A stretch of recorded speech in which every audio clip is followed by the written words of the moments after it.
vocês. Isso é muito importante para os artistas. Mais aplaude, a gente tende a caprichar mais sem querer. Agradecer o convite feito pela Batuíra, a Roseli sempre nos prestigiando. E vamos então encerrando a parte musical com uma poesia acompanhado pela melodia sentimental de Heitor Villa-Lobos, com psicografia de Chico Xavier, o autor Castro Alves. Brasil!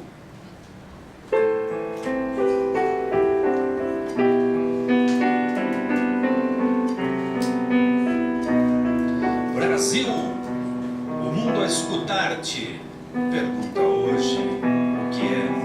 A terra de minha vida responde às nações de pé, das montanhas altaneiras, dentro das próprias fronteiras, alonga os braços Sansão, sem prepotência ou vanglória, grava no livro da história novo rumo à evolução.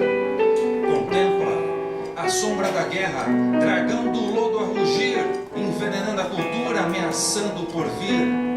Fala, assembleia de bravos, aos milhões de homens escravos, sábios, loucos, prometeus, do píncaro que te levas, dissolve os grilhões das trevas, na fé que te induz a Deus. Brada, gigante das gentes, proclama com destemor que o Cristo aguarda na terra um novo mundo de amor. Ante a grandeza que estampas, os mortos voltam das campas, sublimando-te a visão. Ao progresso, Fernão Dias, o dever mostra Caxias, Teodoro, a renovação. Dos sonhos do Tiradentes, que se alteiam sempre mais, fizeste apóstolos, gênios, estadistas, generais. De todos os teus recantos despontam palmas de santos, augustos pendões de heróis, astros de brilhos tamanhos, Andrada, Feijó, Paranhos, em teus céus brilham por sóis. Desde o dia em que nasceste, ao fórceps de Cabral, o tempo se iluminou na Bahia maternal. Hoje, que o mundo te espera para as leis da nova era, por Brasília envolta em luz, que em ti a vida se integre, de Manaus a Porto Alegre, no Espírito de Jesus. Ao resguardar o direito, mantendo a justiça e o bem, luta e rasga o próprio peito, mas não desprezes ninguém. Levanta o grande futuro, ergue tranquilo e seguro a paz nobre e varonil. A humanidade que chora clamando, Senhor, e agora? O Cristo aponta. Brasil!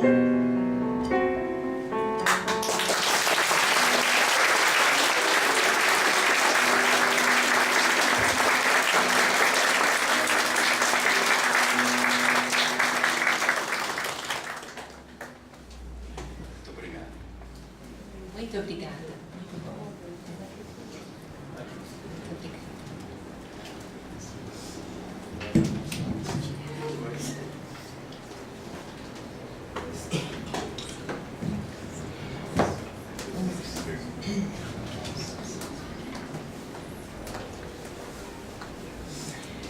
Damos as boas-vindas novamente a todos aqueles que foram chegando aqui no salão e também aos que estão conosco ouvindo através da web rádio por todo o Brasil e por todo o mundo também. E seguindo então aqui a programação, nós vamos compor a mesa. Nós vamos chamar primeiro o orador, Dr. Marco Antônio. Por favor, sente aqui conosco.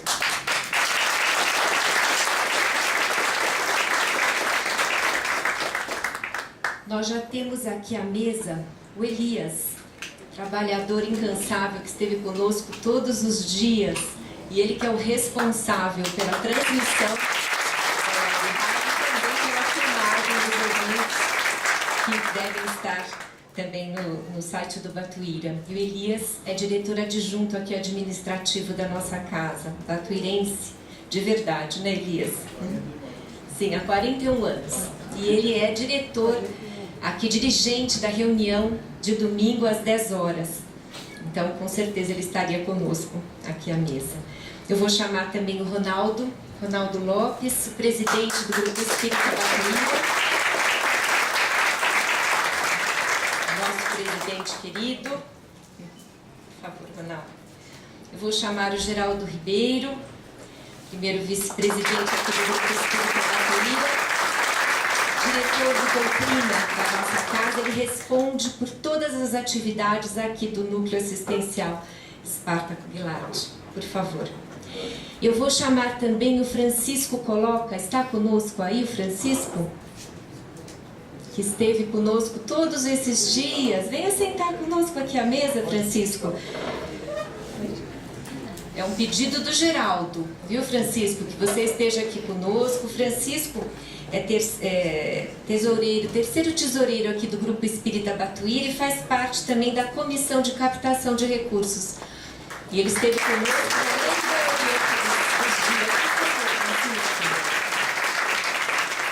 por fim, eu gostaria de chamar a Dona Terezinha. A Dona Terezinha está aqui conosco hoje, que ela também, juntamente com Elias, ela é dirigente aqui dos trabalhos de domingos às 10 horas. Eu tenho a grata oportunidade de estar aqui com eles. A reunião evangélica doutrinária de domingo fica aqui. A nossa lembrança carinhosa para a Dona Terezinha. Nós vamos... Seu Tufi, por favor, então, venha também aqui conosco. Seu Tufi, isso, venha sentar aqui conosco. Seu Tufi também é membro da diretoria do Grupo Espírita Batuíra, diretor jurídico, então ele responde por toda a parte jurídica do Grupo Espírita Batuíra, né, seu Tufi? Quase toda. Por favor, seu Tufi, sente aqui conosco. Para hoje, na nossa programação, para aqueles que não estão ainda sabendo, estamos anunciando desde sexta-feira, principalmente aqueles que estão ouvindo através da web rádio, estava na nossa programação estar aqui o orador Emanuel Cristiano, de Campinas, já conhecido de nossa casa, mas infelizmente ele teve um problema de ordem pessoal. Então nós tivemos que convidar o nosso Dr. Marco Antônio para substituí-lo. Então a primeira notícia com certeza nos traz tristeza, porque estávamos esperando com alegria o Emanuel Cristiano, mas o convite que fizemos ao Dr. Marco Antônio, eu tenho a certeza de que traz também alegria a todos os frequentadores da casa. Muito obrigada, Dr. Marco, por ter aceito, viu?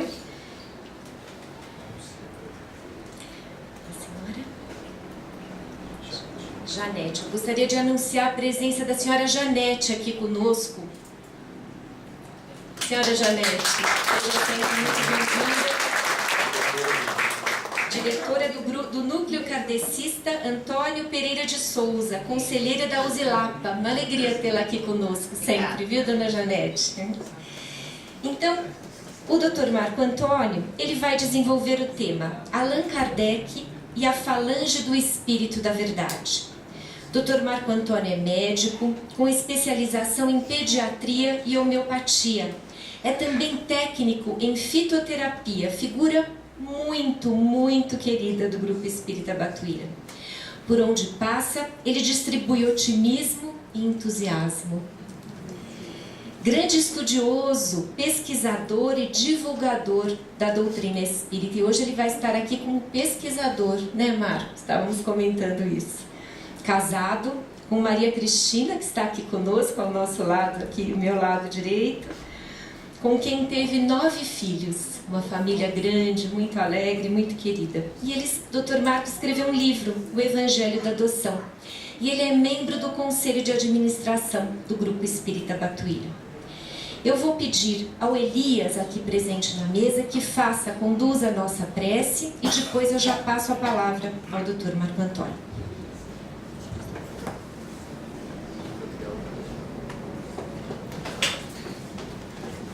Eu vou pedir licença ao Dr. Marco Antônio para roubar-lhe os 3 minutos da palestra.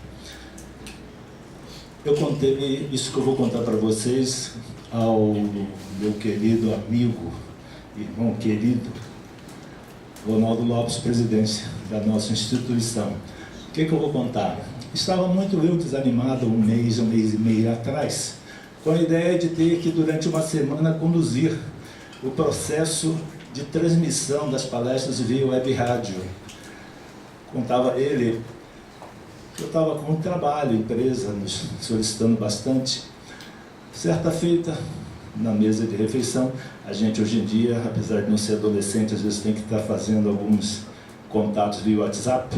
Eu estava com o telefone na mesa, acho que foi na de refeição. E eu fiz uma ligação fortuita, não fui eu que fiz, porque não estava com a ideia, nem a mínima intenção de fazer ligação. Sabe para quem? Que está nos ouvindo? Para o Luiz Domingues, da Rádio Portal da Luz, que aliás ele diz, esta palestra está sendo gravada, quem quiser acessar, Rádio Portal da Luz, tudo junto, @gmail.com, para solicitar a ele manda a gravação da palestra, coisa que ele tem feito desde quinta-feira passada. Fazendo um parênteses, Kardec perguntou, falando de que vai ser o tema do nosso querido Marco Antônio, os espíritos intervêm em nossas vidas? Sim, muito mais do que vocês imaginam. Então alguém fez essa ligação para mim, porque não fui eu. De retorno, o Luiz nos retorna em WhatsApp. A propósito, quando vai ser a Semana Espírita de vocês? Temos o desejo de transmiti-la. Eu falei assim, meu Deus, agora realmente tem que ajoelhar e rezar. E isso está acontecendo e estou aqui com muita alegria, passando esse recado para vocês, porque hoje a nossa última palestra foram todas transmitidas. Nós conseguimos atingir recantos e pessoas que nós não fazemos nem ideia. Conseguimos muito certamente beneficiar as pessoas que nós não fazemos nem ideia. Eu passei esse link até para gente fora do país que está nos ouvindo. Até dos Estados Unidos tem gente nos ouvindo no estado de Iowa, em Desmond. Fica aqui o nosso abraço para os familiares que estão no ar conosco. Na Alemanha, na França e em outros países nos comunica o Luiz que isso também tem acontecido. Então, feito esse recado e roubado essas pessoas no minuto de sua palestra, nós vamos nos preparar para a prece, para de imediato passarmos a palavra ao Dr. Marco Antônio. Amado Mestre Jesus, nós nada merecemos, nada temos em nós que possa justificar participar de um banquete de luz quanto este. Vós que estivestes nas núpcias de Caná, nós temos certeza que também estáis junto de nós, neste banquete de luz, que foi esse 13º ciclo de palestras espíritas do Grupo Espírita Batuíra. Nós elevamos nosso pensamento ativo e suplicamos que as bênçãos que são geradas através dessa réplica que aqui se dá, possa atingir a todos aqueles que nos ouvem neste salão, ao longo desse nosso país, ao longo do mundo. Que as tuas bênçãos se façam junto ao nosso Dr. Marco Antônio, a fim de que ele possa nos trazer a mensagem do dia que diz respeito ao nosso grande codificador Allan Kardec. Que assim seja.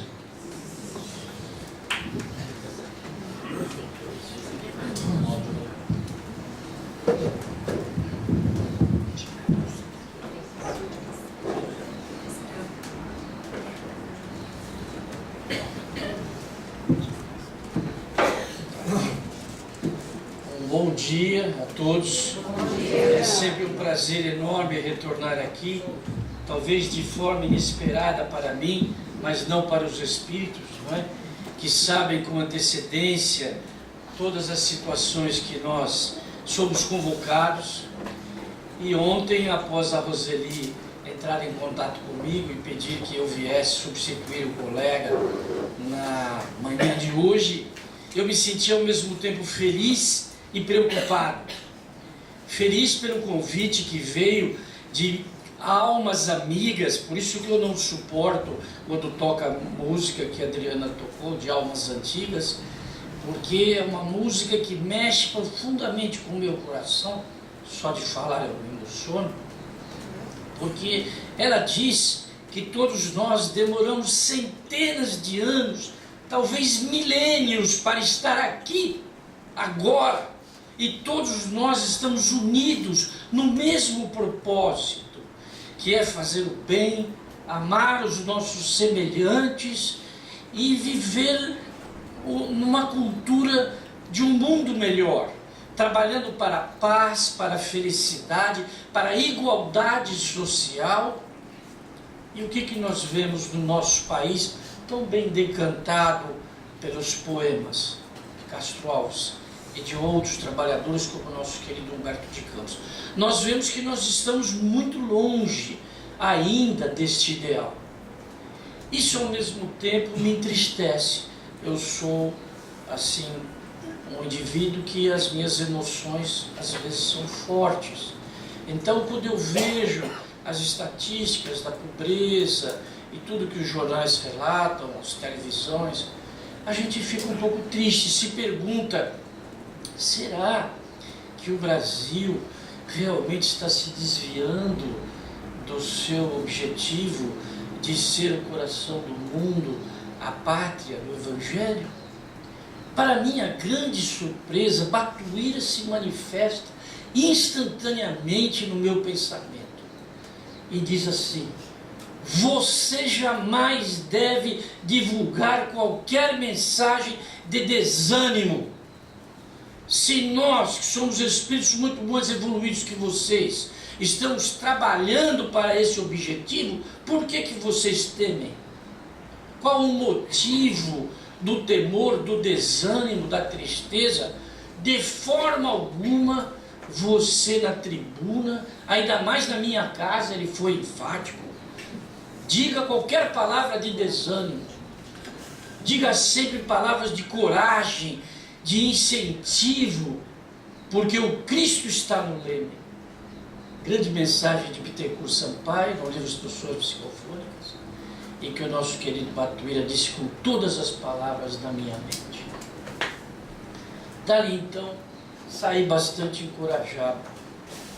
Ele também é Antônio Gonçalves da Silva, meu avô era Antônio, meu pai era Antônio, eu sou Antônio e tenho 2 filhos Antônio. Então, se tiver alguma semelhança, pelo menos a família dos Antônios estão aqui representados, não é? Dentro dessa similitude de pensamentos e ideias.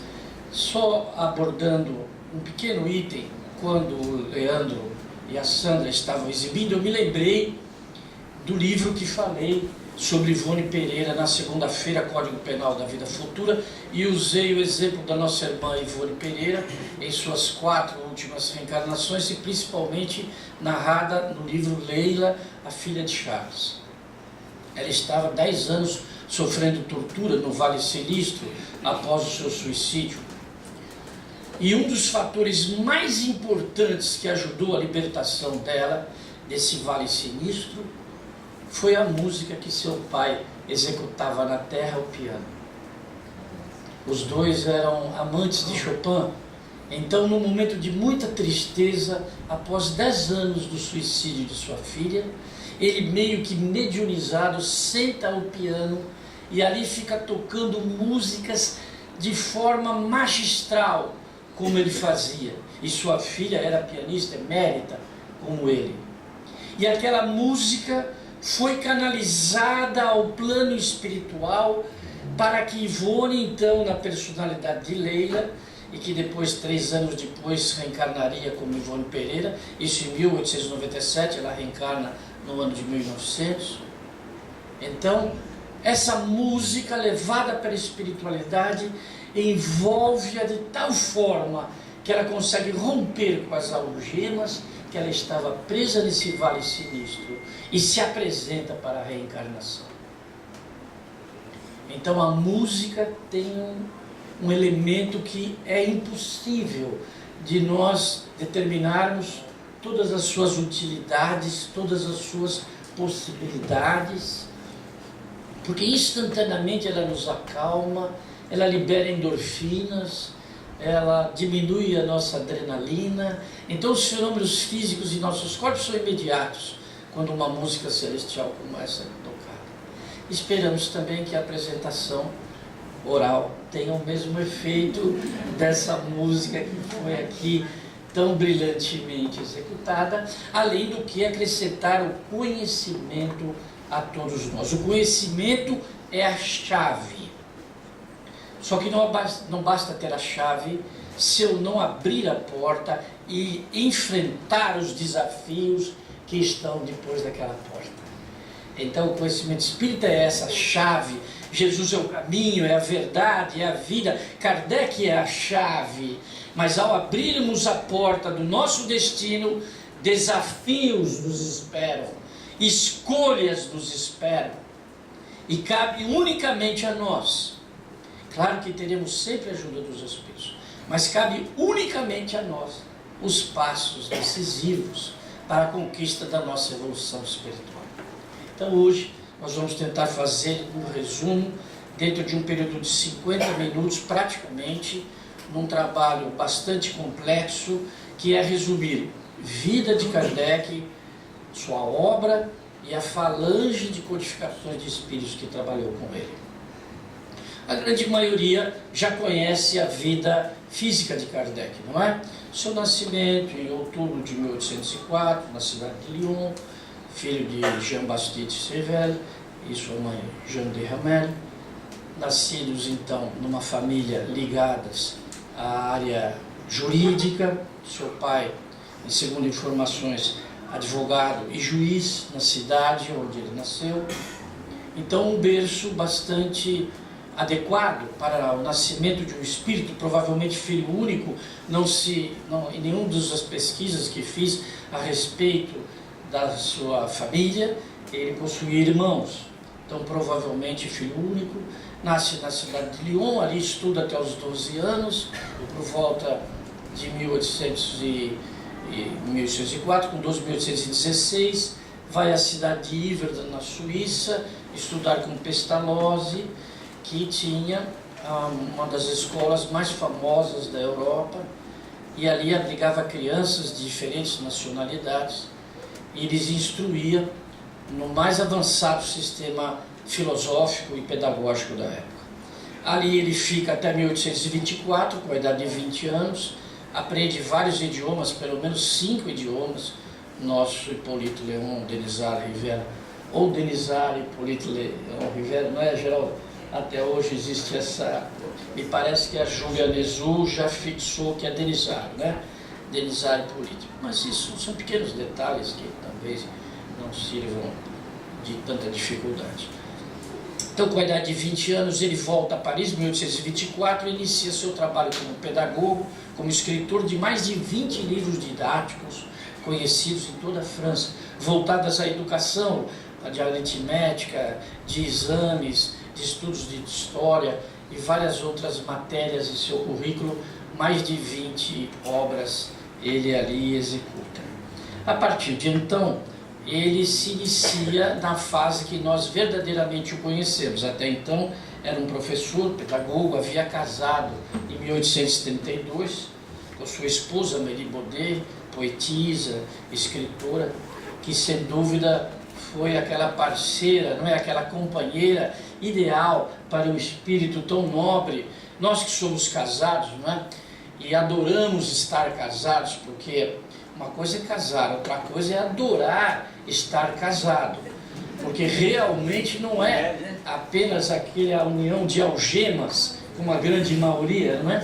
A união de algemas, onde você está amarrado. Não. Casamento é uma oportunidade belíssima. Eu chamo para que nós possamos desenvolver sentimentos opostos complementares. Quer dizer, eu jamais serei igual a ela, ela jamais será igual a mim, mas eu a complemento e ela me complementa. E assim nós vamos vivendo, não é? Uns não precisam dessa experiência, são solteiros, trabalham, se dedicam, mas outros precisam dessa experiência. E tirar proveito das experiências que a gente vive é uma lição sábia, que todas as situações precisamos aproveitar para o nosso crescimento individual. O nosso querido Kardec casa em 1832, sua esposa era 9 anos mais velha que ele, poetisa, escritora, e o ajuda demais no seu trabalho, demais.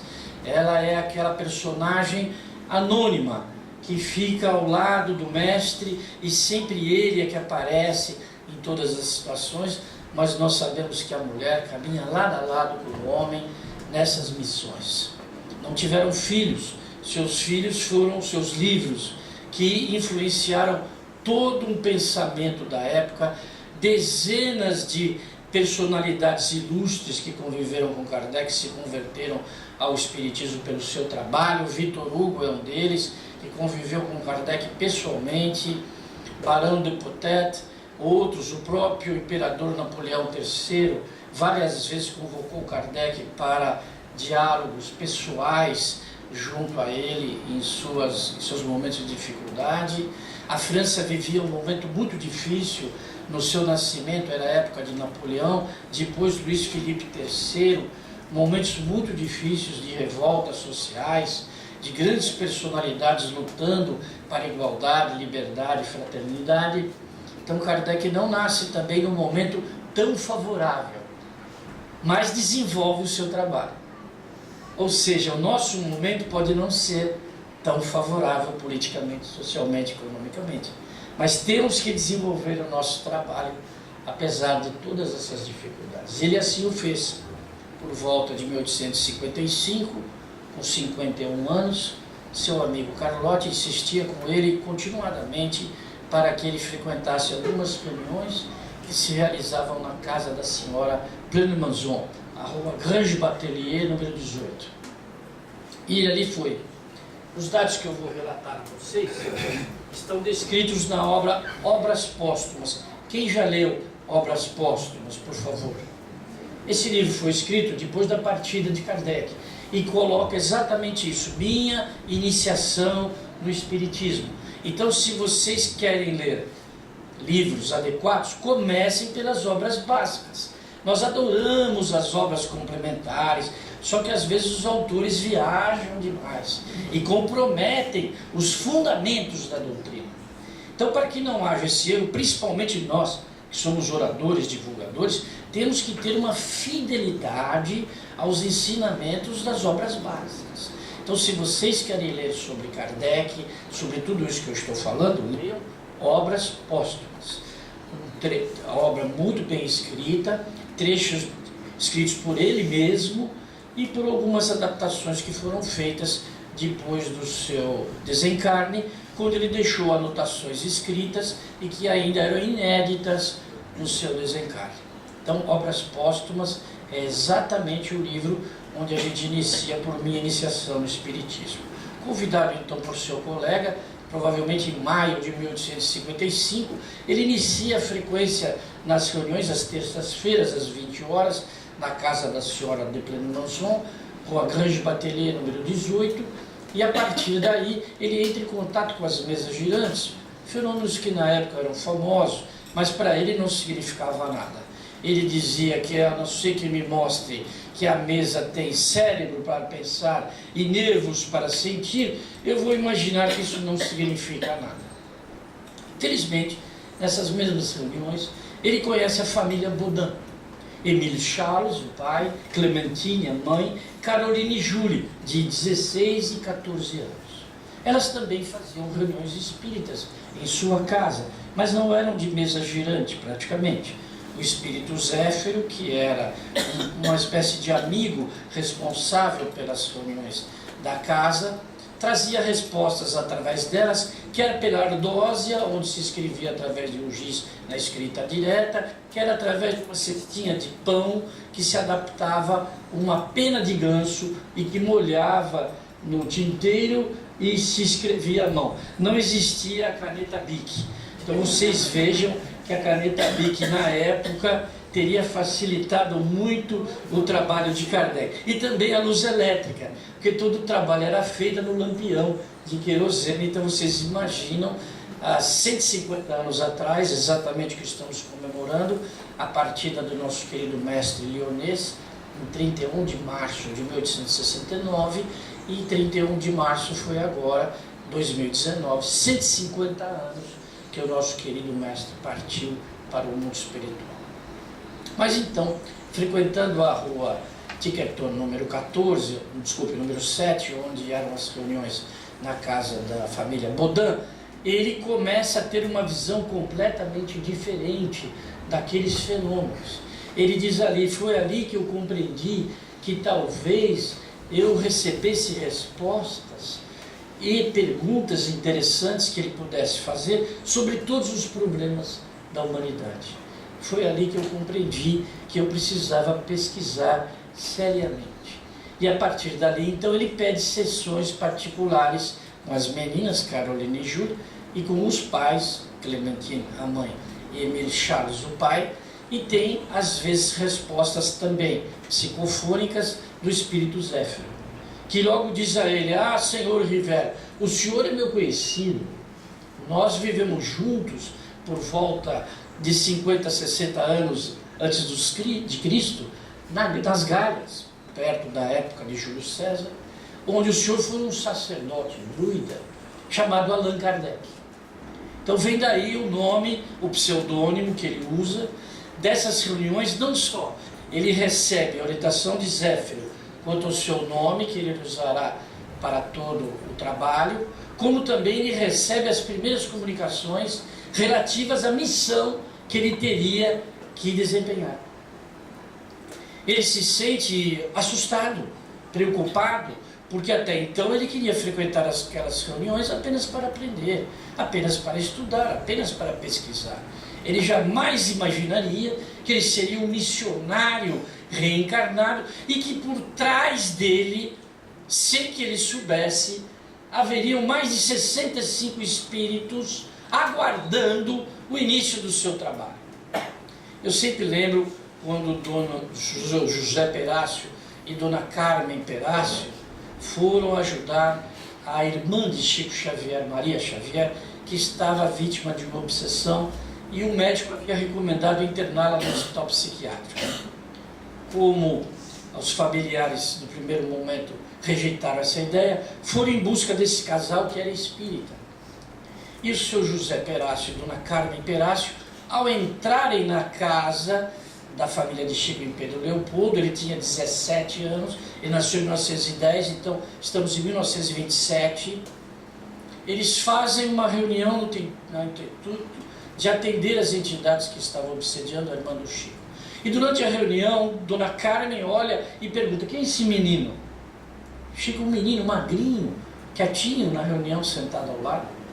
Esse é o irmão dela, ele tem 17 anos, mas esse menino é um grande missionário. Eu vejo ao lado dele um espírito iluminado, de toga romana, e com uma chuva de livros sobre ele. Então vejam que muitas das vezes nós temos tarefas luminosas esperando para que a gente desperte. E nós mesmos não desconfiamos disso. Acreditamos que somos pessoas comuns, que devemos nos preocupar em comer, beber, dormir, pagar nossas contas quando a gente consegue, não é? Não fica devendo para o mês que vem, não sai do vermelho nunca, trabalha, não sai do vermelho, não é? As situações se complicam e nós acreditamos que nossa vida é isso, quando na verdade muitos de nós podem ir muito além, se assim o desejar, porque não faltará ajuda dos Espíritos. E não faltou ajuda a Kardec. Ele temeu no primeiro momento que ele tivesse um trabalho tão grande, uma nova missão de traduzir ou codificar uma série de novos ensinamentos que iria revolucionar o conhecimento religioso, científico e filosófico. E assim foi. Então esse núcleo, que é o núcleo Bodin, que é um dos núcleos mais importantes, infelizmente logo após a publicação do Livro dos Espíritos, em 18 de abril de 1857, foi desfeito. Então ele não pôde contar com esse núcleo por muito tempo. Primeira edição do Livro dos Espíritos, de 1857, tem 501 questões. A segunda edição, 1019, que é a edição definitiva que nós conhecemos. Porque as meninas Bodin casam logo em seguida. termina o trabalho de Kardec, uma casa com um médico, a outra casa com um militar, e os dois maridos proíbem a mulher de frequentar a sessão mediúnica. Tem alguma mulher aqui que foi proibida pelo seu marido de frequentar o centro? Levante a mão, só para a gente saber.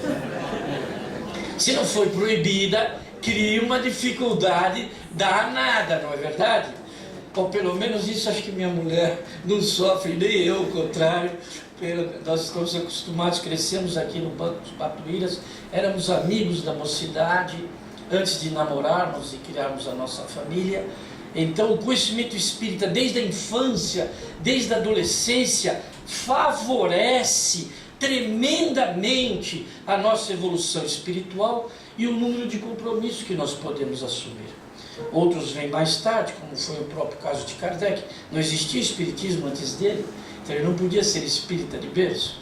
Mas, sem dúvida, sua família católica e depois estudou muito o protestantismo, ele entende então que essa possibilidade do mundo invisível intervir no mundo humano é uma realidade. Ele escreve no Livro dos Espíritos, na sua introdução, um trecho muito importante. Os espíritos são uma força viva da natureza e eles interferem no mundo material e são a causa de uma série de fenômenos inexplicados. Os espíritos agem sobre o mundo moral e físico de forma incessante, agem sobre a matéria e sobre o pensamento. E na questão 459 do Livro dos Espíritos, ele pergunta: os espíritos influenciam as nossas ações? Eles dizem claramente: muito mais do que pensais, na verdade são eles que vos dirigem. Quer dizer, muitas das nossas ações, nós estamos sendo dirigidos pelos espíritos. Se forem os bons, nossas ações serão boas. Se forem maus, nós bateremos o carro no poste, não é? E algum acidente acaba acontecendo conosco, de forma da sintonia que nós tivemos com os bons ou com os maus espíritos. A partir daí, dois núcleos se efetivam, principalmente quando o Livro dos Espíritos é lançado.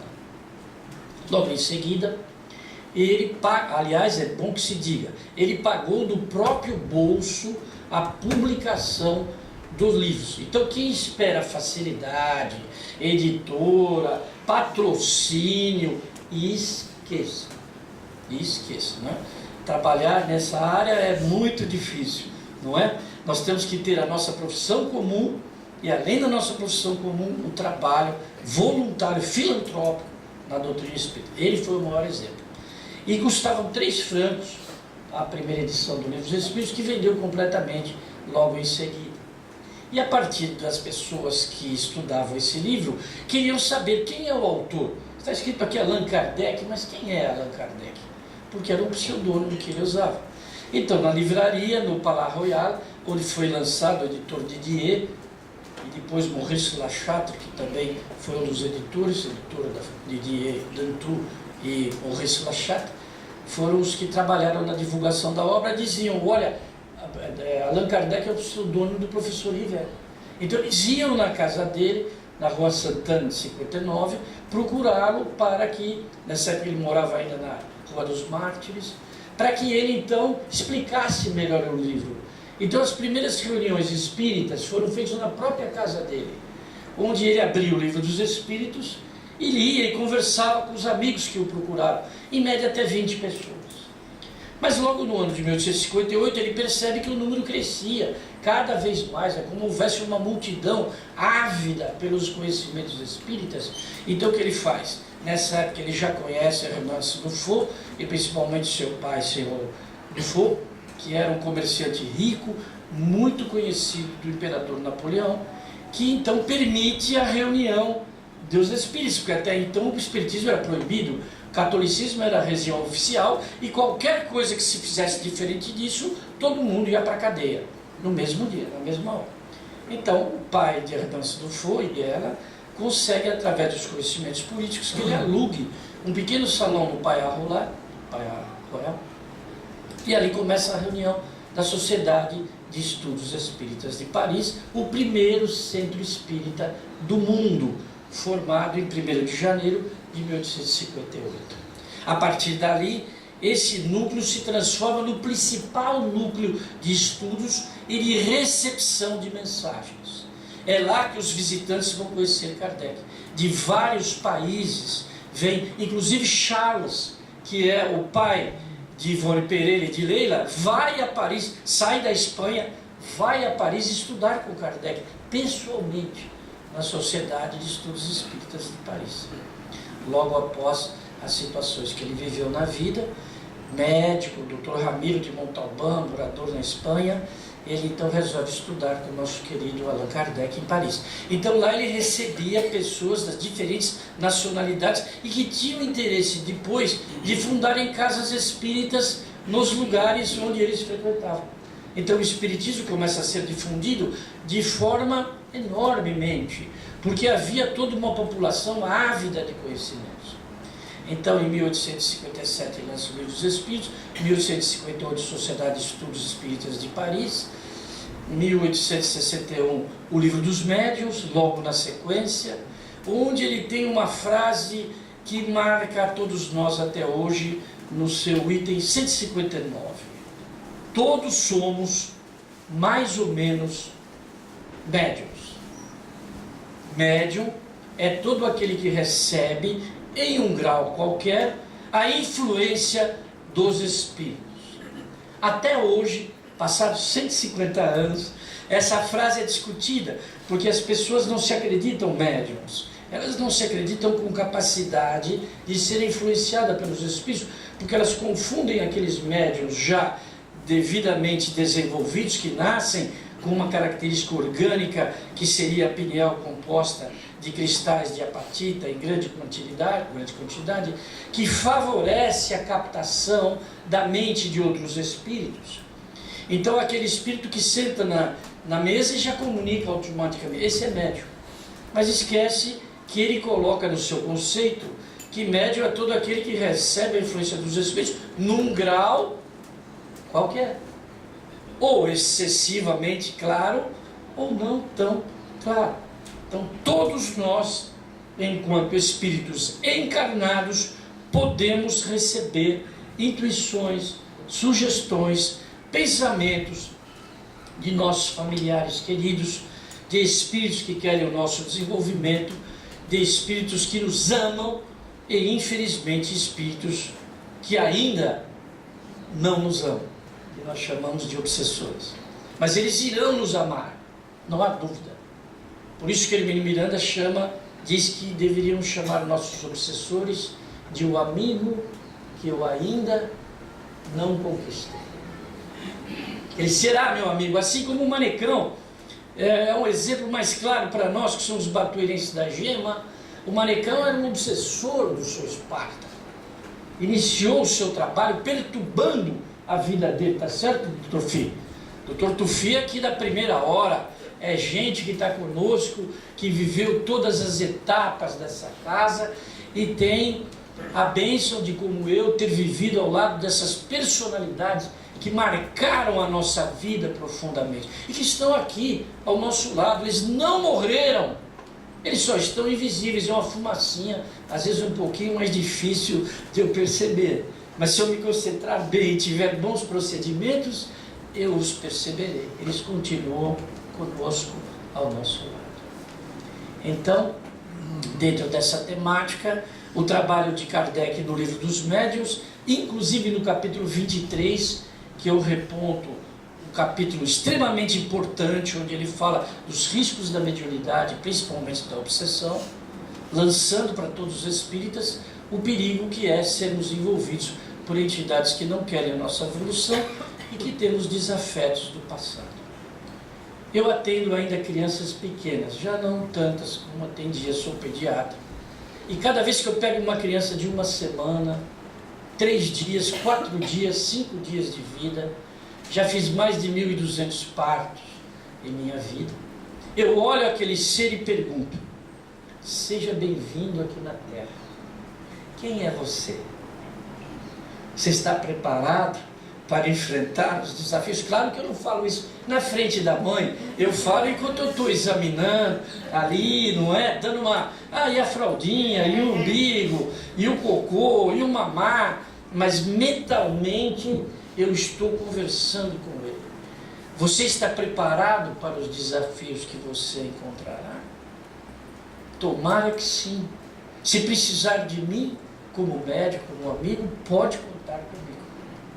Porque o espírito que está reencarnando precisa todo o nosso amor, toda a nossa atenção, todo o nosso carinho para se fortalecer. Porque o mundo de hoje está cada vez mais difícil e requer de todos nós cada vez mais dedicação. Então, os espíritos que reencarnam, uns dizem, coitado, vai enfrentar um mundo difícil. Eu digo o contrário, parabéns, você é um corajoso.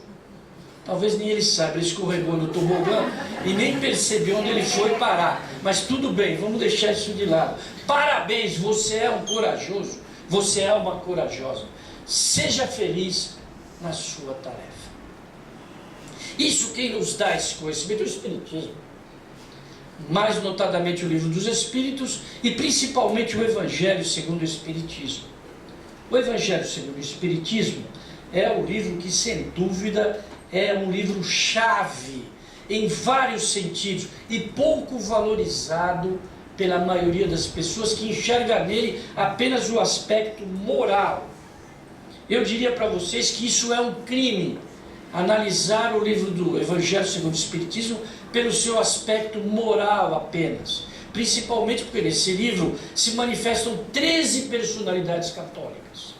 Eu vou depois dividir os 65 espíritos nessa meia hora final em 5 grupos de espíritos que trabalharam ora filósofos, ora cientistas, ora mentores espirituais, ora personalidades católicas. Então, analisando o global da falange, eu os dividi em grupos de trabalho para que nós possamos destacar esses grupos.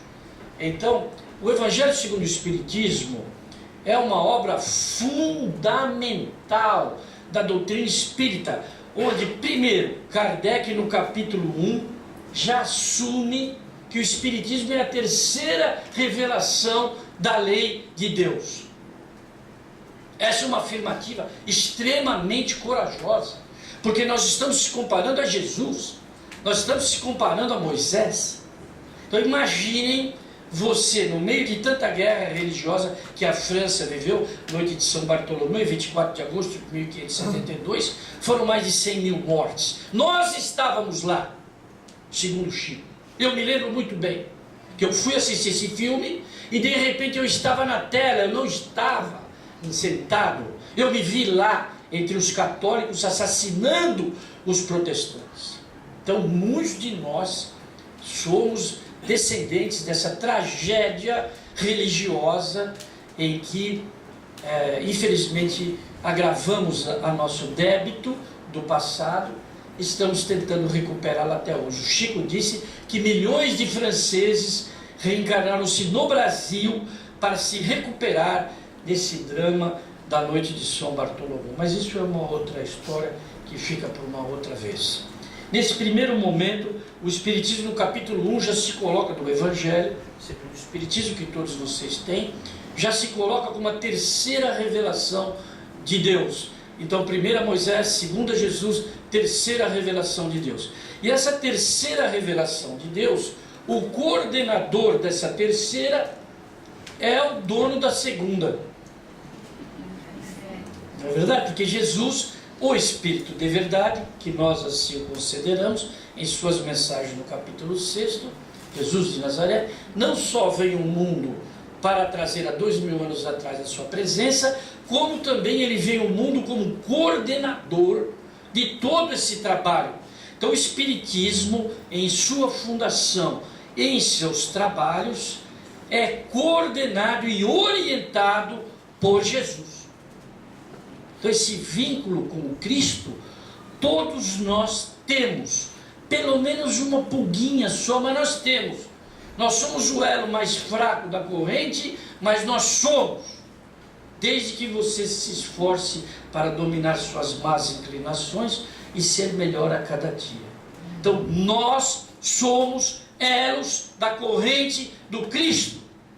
Quando você olhar no espelho, você fale isso para você mesmo, olhando nos seus olhos. Eu sou espírita, eu fui convidado, me deram essa oportunidade de honrar esse compromisso. Então esse compromisso tem 150 anos do trabalho do nosso querido Kardec, mas está vivenciado hoje em cada um de nós. Então nós temos que honrar esse compromisso como se nós fôssemos convidados para uma festa, para um banquete maravilhoso. Como é que eu vou nesse banquete? Eu vou de tênis, eu vou de chinelo, mascando chiclete? Não, vou pôr uma roupinha bonita, mais ou menos, para disfarçar a feiura. Tomo banho, é domingo? Então vamos tomar um banhinho, né? É domingo, semana toda. Então eu vou numa festa, num banquete, bem vestido, procuro dar uma boa impressão, me comporto adequadamente lá. O Espiritismo para nós é esse grande banquete espiritual que nós fomos convidados. E como convidados devemos honrar esse convite.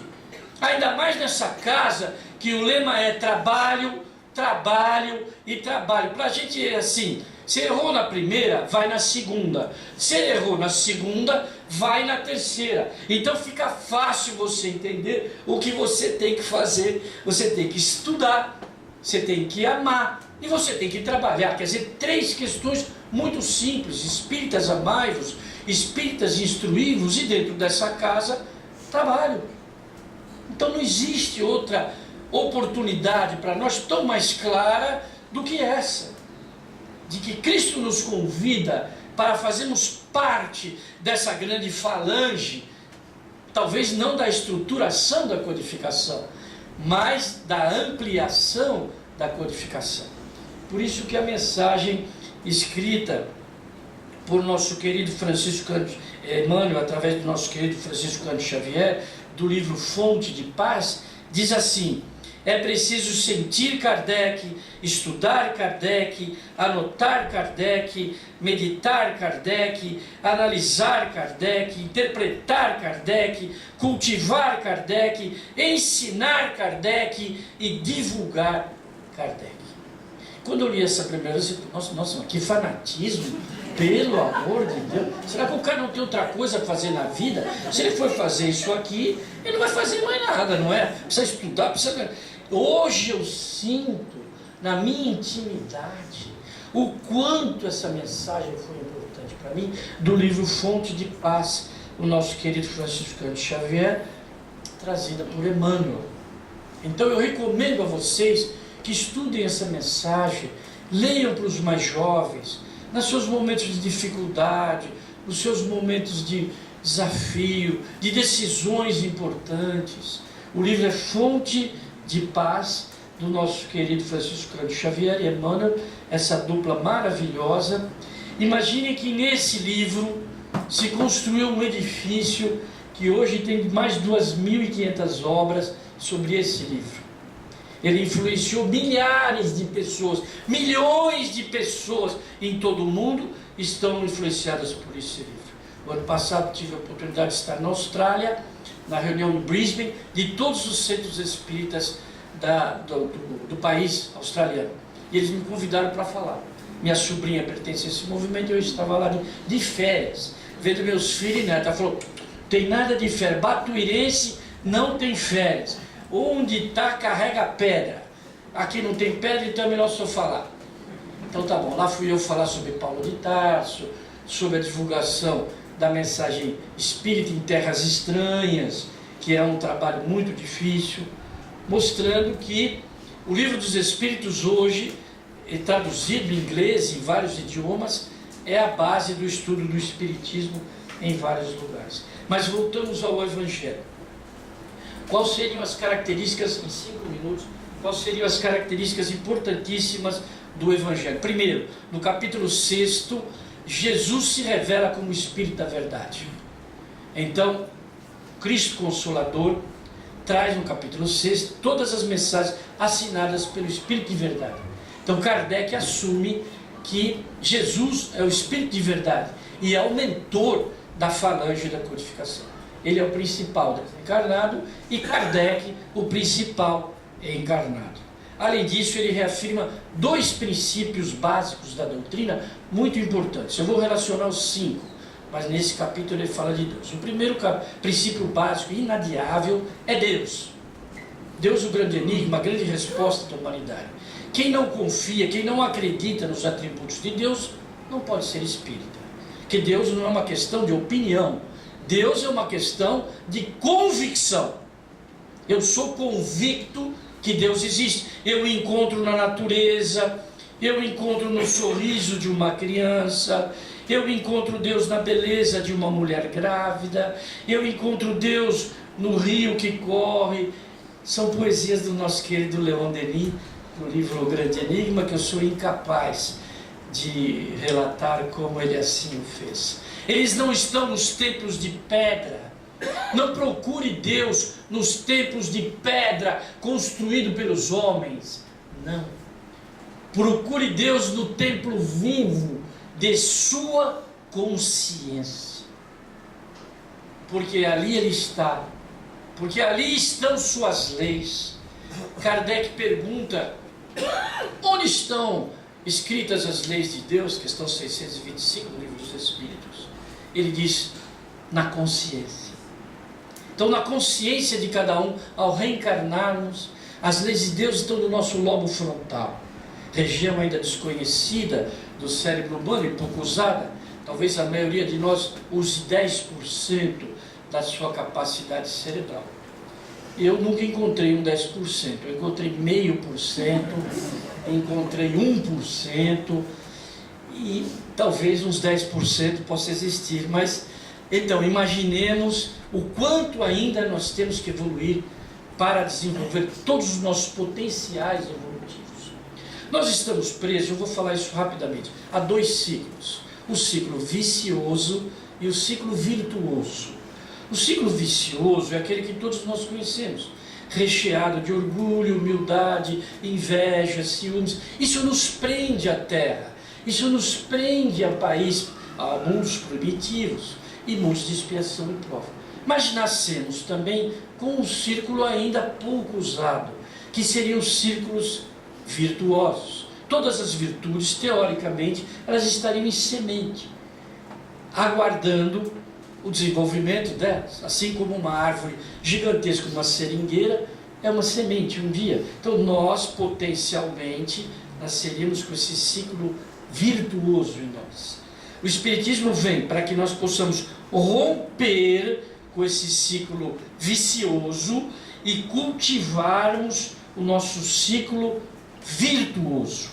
Uma vez cultivado, os vícios não nos atingem mais. Então, se puser uma garrafa de bebida para quem não bebe, aquela pessoa usa e fala o quê? Olha e fala o quê? Obrigado. Não é? Se puser aquele bolo de chocolate que a Roseli não resiste, desculpe entregá-la, a Roseli não resiste, ou então um pedaço de pizza para o Miguel, que ele também não resiste, a pessoa vai lá e come. O outro que já não está muito ligado, muito obrigado. Então, são situações ligadas à vida material que quem já desenvolveu as virtudes domina completamente. E isso que está acontecendo na Terra. Nós estamos num momento de transição entre a quantidade enorme de espíritos presos ao círculo vicioso e uma quantidade pequena ou menor de espíritos que já cultuam o círculo virtuoso. E essa transição é inevitável. Essa transição iniciou-se no trabalho de Kardec, ela não está começando hoje, porque a transição planetária vem quando eu dei as informações às pessoas. Aí eu digo, aí vocês trabalhem. Sem informações, eu não posso imaginar que alguém consiga alcançar sua evolução espiritual. Então, Kardec foi mensageiro dessas informações para que nós pudéssemos iniciar o ciclo de transição planetária. Todo mundo fica preocupado com a calamidade, com a enchente, com o Brumadinho, e esquece as calamidades interiores, esquece as tempestades interiores, está preocupado com a transição do mundo externo, quando o Espiritismo nos convida à transição do mundo interno. Desse eu tenho que dar conta. De lá de fora não posso fazer nada. Mas do meu mundo interno, eu sou convidado a fazer uma transição planetária urgente. É o que o livro, o Evangelho, lhe convida em todas as suas mensagens, principalmente dos princípios básicos da reencarnação e da pluralidade dos mundos habitados, que é o capítulo 3, sob orientação de Santo Agostinho. O livro Céu e Inferno, na sequência, 1865, deveria ser chamado, na verdade, Justiça Divina segundo o Espiritismo. Eu tive a oportunidade de abordar isso segunda-feira, à tarde, não vou me estender sobre ele. E depois a Gênese, que é a Gênese bíblica, analisa a Gênese orgânica, a Gênese espiritual, que surgiu muito em função da necessidade dos espíritas compararem o livro lançado por Charles Darwin em 1859, Origem das Espécies, onde ele proclama que os seres mais fortes são aqueles que se adaptam às mudanças do meio ambiente através da seleção natural. Daí se eleva a seleção natural como elemento de depuração de todas as espécies, e que nós, enquanto homem, teríamos vindo de seleção natural das espécies, portanto somos herdeiros dos nossos antecedentes, inclusive dos primatas, chimpanzés, orangotangos. Alguns é fácil você chegar a essa conclusão, é só olhar o procedimento dele no trânsito, que aí você fala, esse aí é novinho, saiu agora, né? Acabou de reencarnar, é a primeira reencarnação dele como ser humano, porque do jeito que ele dirige, né, no trânsito, ele só pode estar ainda próximo do início do processo. Já outros têm mais paciência, dirige Uber, vai para cá, vai para lá no trânsito, ele fala, deixa para lá tranquilo, não é? Então, a Gênese nossa, a Gênese kardeciana em 1868, veio muito em função desse trabalho também que Darwin lança em 1859, médico, pesquisador, etimólogo, vai aqui no Equador e estudar as espécimes na ilha de Galápagos, vai à Austrália estudar as tartarugas e uma série de animais, os tentilhões, os pássaros com bico diferente, de acordo com a alimentação em cada ilha, uma série de situações que já falei quando fiz a palestra Kardec e Darwin, quer aqui, quer no Instituto da Federação Espírita Brasileira do Museu da Lapa. Então, a Gênese nos traz essa característica científica e também os milagres de Jesus, explicados segundo a doutrina espírita, e o capítulo magistral dos fluidos, que todos vocês conhecem e sabem como é maravilhoso. Bom, terminada essa obra, 31 de março de 1869, nosso querido Hipólito Léon Denis Rivière parte para o mundo espiritual aos 65 anos, vítima de uma ruptura do aneurisma cardíaco. A partir daí, então, nós vamos nos detalhar as obras em si e a falange dos espíritos que trabalhou com ele. Então, em primeiro lugar, Jesus, o Espírito de Verdade, é o coordenador de toda a terceira revelação. Kardec, o codificador aqui na Terra. Então, esses seriam os dois grandes espíritos que dirigiram esse trabalho. A partir daí, lendo toda a codificação, menos a revista espírita, eu anotei 65 espíritos. Um por um você vai lendo, anotando, vê que mensagem, que livro ele participou, para você ter uma ideia dos espíritos que participaram junto com Kardec. Então ele era o encarnado e esses 65 espíritos eram desencarnados, colaboradores diretos, como se ele tivesse assistentes para determinadas questões científicas, religiosas, filosóficas. Eram chamados aqueles espíritos que mais haviam se dedicado aqui na Terra àquele assunto. Então o assunto de Platão não era um assunto de Benjamin Franklin, um assunto de Lamennais não era um assunto de Emmanuel, não era um assunto de Joana de Ângeles. Então eu dividi em 5 grupos esses 65 espíritos, e mais notadamente 33, que foram aqueles que foram colaboradores diretos. Os outros foram assim chamados autores identificados, mas eventuais, colaboradores eventuais. Me ajudou muito uma obra lançada pela Federação Espírita do Paraná, chamado expoentes da codificação espírita. O livro custou R$12. Uma pesquisa dessa demorou pelo menos 4 a 5 anos para ser feita. Então, nem que custa caro os livros a gente pode reclamar. Um evangelho custa 20, 25, um livro dos Espíritos custa 30, uma obra como essa, riquíssima, custa R$12. Então, se você for ver, o objetivo da universalização do conhecimento é feito pelo preço mais simples que a obra custa, para que todas as pessoas tenham acesso, não é? Então você pede pela internet, ou então procura numa livraria, expoentes da codificação espírita, que tem biografia de 35 espíritos, do qual eu me utilizei para fazer esse trabalho. Vamos dividi-los em 5 grupos. O primeiro, filósofos. Quais foram os filósofos que participaram da codificação espírita? Sócrates e Platão, obviamente, são os primeiros. No livro O Evangelho segundo o Espiritismo, principalmente na tradução de Herculano Pires, que era um filósofo, não é verdade? Ele dá um destaque todo especial à colaboração de Sócrates e Platão. E um outro livro que ele escreve, Filósofos também, eu não trouxe aqui, porque senão eu trago muitas obras, o livro de Herculano Pires chamado Filósofos, ele dá destaque aos gregos. Os gregos beberam na filosofia dos egípcios, que são dos 4 grupos que vieram de Capela, né? Alguns capelinos estão aqui ainda. Eles foram exilados de lá e ainda não conseguiram voltar. Diz que é só orar a orelha bem assim da pessoa, que meio que você percebe se ele é um capelino ou não, que ainda está ali meio perdido, aquela orelha do Spock assim, meio diferente, não é?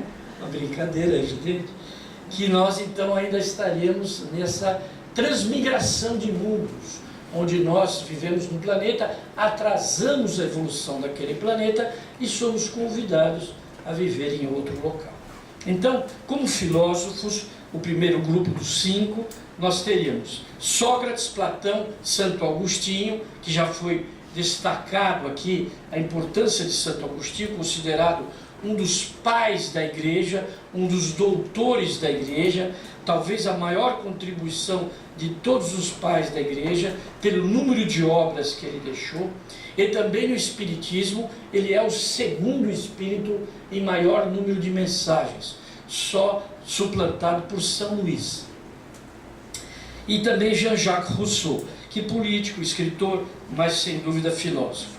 Esse seria o primeiro grupo de 4 espíritos, que se incumbiram de escrever na doutrina espírita, em vários livros, algumas questões muito importantes. Por exemplo, no Livro dos Espíritos, nós temos 4 espíritos identificados, são 1019 questões. Então, no Livro dos Espíritos, São Luís, Lamennais, Platão, Paulo Apóstolo e Santo Agostinho. Personagens do cristianismo primitivo. Se nós formos considerar esse grupo, nós veremos que existem, ao longo das obras de Kardec, personagens que viveram na época do Cristo ou muito ligado à mensagem do Cristo.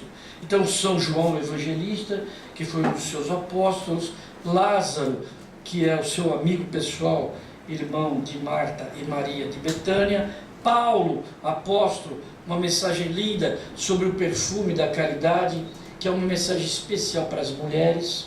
Apesar de Paulo não gostar muito de mulher, segundo dizem as más línguas, né, ele era meio bravo com as mulheres, ele nos dá uma mensagem lindíssima, dizendo que nós seremos reconhecidos pelo perfume da caridade que nós espalharmos. Onde estivermos, os outros nos reconhecerão pelo nosso perfume. Não é um perfume francês, não é? Que a gente terá que gastar, mas não, será a alteração do nosso perispírito, porque o nosso perispírito tem cheiro também. Vocês já pensaram nisso? O perispírito tem cor, tem peso, tem cheiro, tem uma série de luminosidade, tem uma série de características. E a mensagem dele é que nós seremos reconhecidos no mundo espiritual pelo perfume de caridade que nós espalhamos. É bonito, não é? Uma mensagem muito linda, nosso querido Paulo. Tem 2 mensagens no Evangelho. Cáritas, Erasto, o próprio Espírito da Verdade, Joana d'Arc.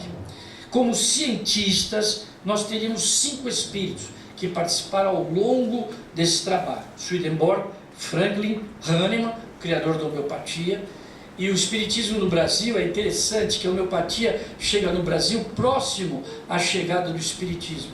Provavelmente em 1845, Bento Moore e João Vicente de Martins vêm de Portugal e da França para o Brasil e iniciam um tratamento homeopático gratuito aqui e se aproximando muito dos primeiros espíritas. Então existem livros que falam que a homeopatia e o espiritismo se uniram com raízes profundas, tanto que Eurípides Barçanufo receitava homeopatia pela intuição espiritual de Dr. Bezerra de Menezes. Então é comum a homeopatia e o espiritismo estarem muito unidas em função também dessa mensagem de Hahnemann. Quando eu tive a oportunidade de estar no cemitério onde ele está enterrado, que é o mesmo cemitério de Kardec, no Père-Lachaise, em Paris, eu entrei e fui direto ao túmulo de Kardec fazer uma prece, agradecendo a ele, um túmulo muito bonito, talvez um dos mais visitados do cemitério, e ali, túmulo preto, com palavras lindíssimas, e fiz a ele uma prece, agradecendo o seu trabalho, e hoje é uma maneira também de representá-lo, agradecer o seu trabalho, homenageá-lo. E 3 quadras adiante existia o túmulo de Hahnemann. Então também fui lá fazer minha prece, porque como sou homeopata, graças ao trabalho dele, é que a homeopatia foi difundida no mundo todo. Ele desencarnou 20 anos antes do início do trabalho da codificação. E tem a mensagem: cuidar do corpo, cuidar da alma, do Evangelho segundo o Espiritismo. E além de Swedenborg, Franklin, Arago, Hahnemann, temos também Galileu Galilei em suas mensagens em diferentes trechos e também na Revista Espírita. O quarto grupo talvez seja o grupo que mais os espíritas têm uma certa dificuldade de aceitar. São 13 personalidades católicas que compõem o maior grupo dos espíritos que se comunicaram na obra da codificação. Santo Agostinho, São Luís, enquanto vivo, de 1214 a 1270, funda a Universidade de Paris, funda a Universidade de Sorbonne e convida Tomás de Aquino para ser o professor católico na sua cidade. E Tomás de Aquino, depois de Santo Agostinho, é o espírito que mais influenciou o pensamento católico em todo o tempo. Então não há dúvida que São Luís era extremamente católico, dedicado. Dizem até que ele tinha mediunidade de cura, porque algumas pessoas, quando beijavam a sua mão ou eram abraçadas por ele, se curavam de suas mazelas, mas isso fica fora dos textos oficiais. Aqui nós estamos destacando apenas o seu trabalho como presidente da Sociedade de Estudos Espíritas Paris. Kardec, quando tinha dúvidas dos textos e das dificuldades, se recorria a São Luís e a Santo Agostinho como seus assessores mais próximos, o seu braço direito e o seu braço esquerdo. Lamennais, católico político, São Vicente de Paulo, São João Vianney, Cura d'Armes, São Bento, Fenelon, Francisco Xavier, que muitos pensam que é o Chico Xavier, mas não é, é um apóstolo da Companhia das Índias, que trabalhou na Índia e no Japão, levando o cristianismo nessas localizações. Afonso de Ligório, santo da Igreja Católica, Afonso de Ligório. Então são 2 santos da Igreja Católica, Santo Agostinho e Santo Afonso de Ligório. Lacordaire, que era vigário da paróquia de Notre-Dame. Massillon, bispo de Clermont. Adolfo, bispo de Argel. E Cardeal Morlot, que era arcebispo de Paris. Vocês sabem que ser um arcebispo é um cargo de alta importância na igreja, ainda mais em Paris. E logo após o seu desencarne, ele se comunica na Sociedade Espírita de Paris, dando provas da imortalidade da alma e da necessidade de continuarmos esse trabalho de divulgação. E por último, nós teríamos 2 personagens especiais, Emmanuel e um espírito amigo. Emmanuel participa, nosso querido mentor de Chico Xavier, participa da codificação com a mensagem Egoísmo, capítulo 11, item 11. E Joana de Ângeles, mentora do nosso querido Divaldo Franco, também participou com um pseudônimo chamado O Espírito Amigo. Ela tem 2 mensagens no Evangelho, Paciência, capítulo 9 tem 7, e Dar-se-á, que já tem capítulo 18 e tem 15. O que eu queria dizer, que baseado no exemplo de Emmanuel, que está reencarnado e deve ter 20 anos hoje, isso é que eu acho mais interessante. Ele participou lá da codificação, trabalhou com o Chico tenazmente até o seu desencarne.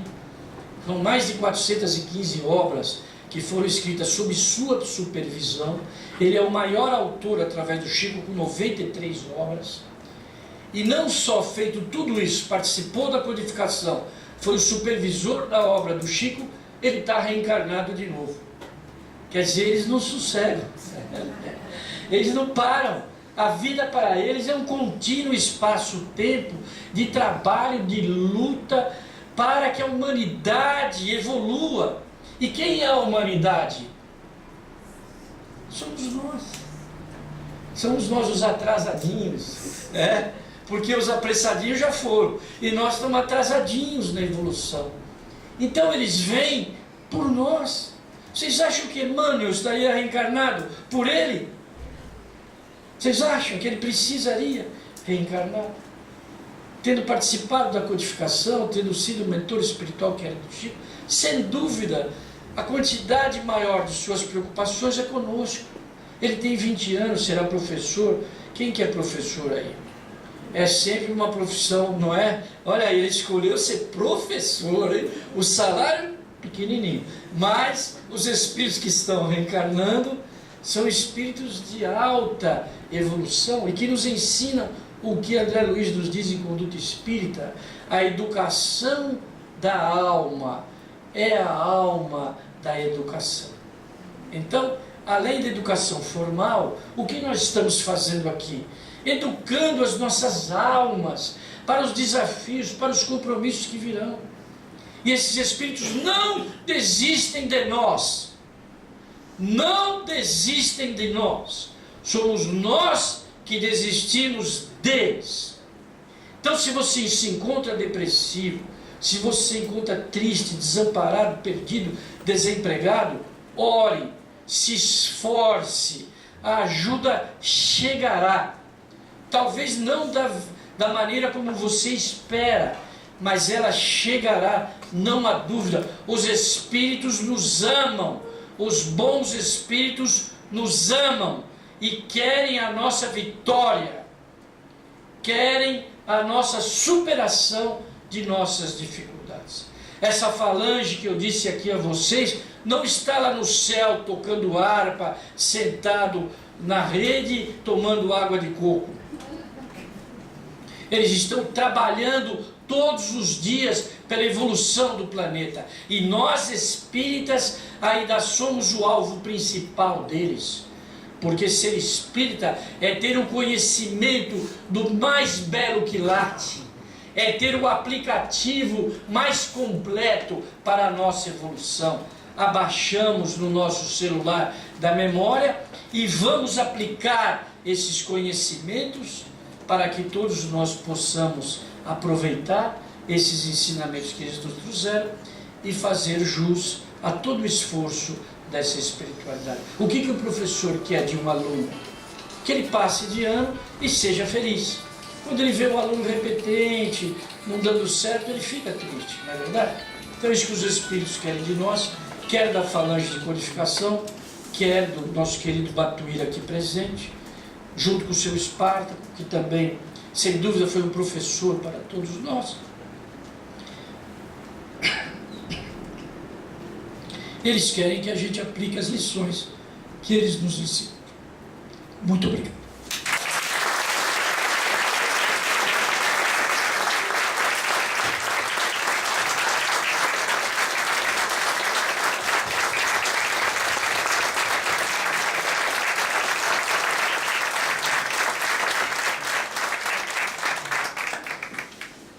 Os nossos corações transbordam de alegria.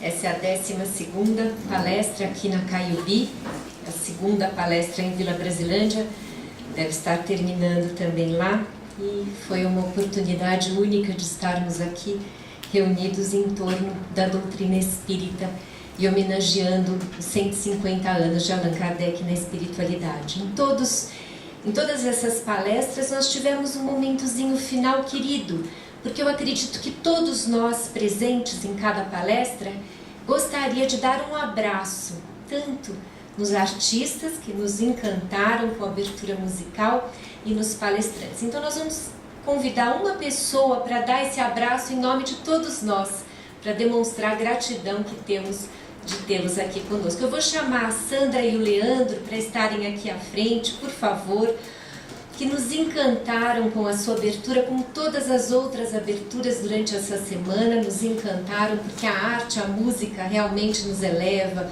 nos preenche, nos encanta. E eu vou pedir para a Sueli, esposa do Geraldo, por favor, Sueli, eu gostaria que a Sueli entregasse para a Sandra e desse o nosso abraço a ela, o abraço que todos nós gostaríamos de dar nesse momento. Por favor, Sueli, você entregue para a Sandra, por favor. Muito obrigada, Sandra.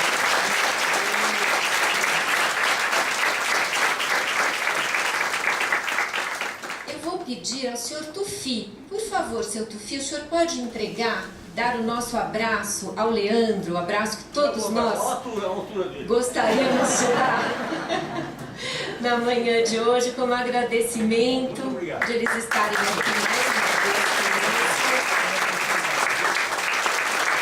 Muito obrigada. Vocês já são muito queridos aqui no Grupo Espírita Batuíra e sempre nos encantam. Muito obrigada, de coração. E eu vou pedir para uma querida também, aqui são tantos queridos, eu vou pedir para a Cristina entregar para o Marco Antônio. Então vai ser um abraço de esposa para a esposa, um abraço de todos nós que acabamos de Geraldo, por favor, Cristina, entregar a nossa lembrança, a nossa gratidão.